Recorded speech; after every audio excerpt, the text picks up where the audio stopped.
Ethan had always prided himself on his bravado, so when the older kids at school dared him to spend the night in the local graveyard, the 12-year-old scoffed at their belief in ghost stories. "Spirits and curses belong in fairy tales," he declared, before setting out to the sprawling boneyard at the outskirts of the village that evening. As dusk whispered its arrival with cool breezes, Ethan, equipped with a flashlight and a pocket full of candy for courage, strutted among the ancient markers. "See? Nothing to fear," he called out, though his audience was merely the stoic owls gazing down from twisted branches. But night veiled the world, and the air pulsed with the incantations of a world Ethan had denied.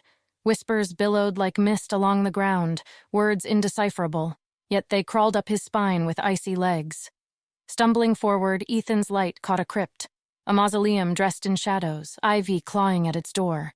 A plaque declared it the resting place of Nathaniel Crookshanks, the grave robber cursed by the village for his defilements of their dead. Ethan's steps drew him to the crypt as though compelled by unseen forces. Before him, phantasmal scenes flickered like old film, visions of weeping spirits, mouths agape with silent sobs, their fingers pointed in accusation. "What do you want from me?" Ethan's youthful voice was a small thing within the grand theater of the dead. Venturing deeper into the necropolis, where moonlight danced with spectral limbs, Ethan's reality wove with the whispers of the departed. Apparitions, translucent and sorrowful, glided around him, funneling him down a forgotten path, destined for the truth.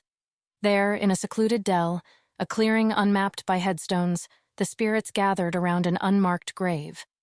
The ghostly congregation parted, and Ethan, heart thundering like a drum heralding fates, approached. "They say he who fears the dead will never escape their grasp. Do you fear us, Ethan?" The voices ebbed into coherence, an ancestral timbre to their question. "No," he croaked. "I don't fear you." The apparition swirled, revealing the truth etched beneath the soil, Ethan's lineage traced to the cursed Nathaniel Crookshanks.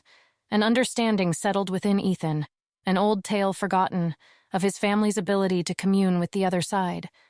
The ghosts yearned for closure, for the curse to be undone. Resourceful as his ancestor was infamous, Ethan improvised a ritual taught to him in hushed tones by his grandmother. He arranged stones and uttered plaintive words under the watch of the spirits and the gentle tutelage of the wind. With each spoken verse, ethereal lights began to shimmer around him, lifting the heaviness that chained the spirits. Their forms, once suffused with torment, gradually diffused into peaceful luminescence, their whispers quieting to a hallowed silence. The world settled, the moon bore witness, and the graveyard, a keeper of secrets and sentinel to the past, released Ethan.